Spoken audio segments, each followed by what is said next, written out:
نبی اکرم صلی اللہ علیہ وآلہ وسلم کی زوجہ مطہرمہ ام حبیبہ رضی اللہ تعالی عنہا سے روایت ہے کہ نبی صلی اللہ علیہ وآلہ وسلم نے فرمایا، جو شخص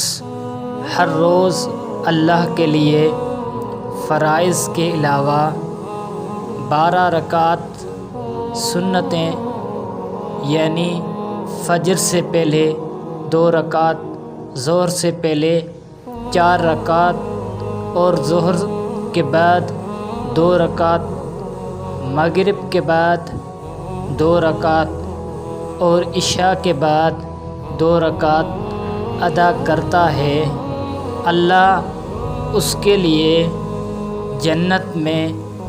ایک گھر بنا دیتا ہے۔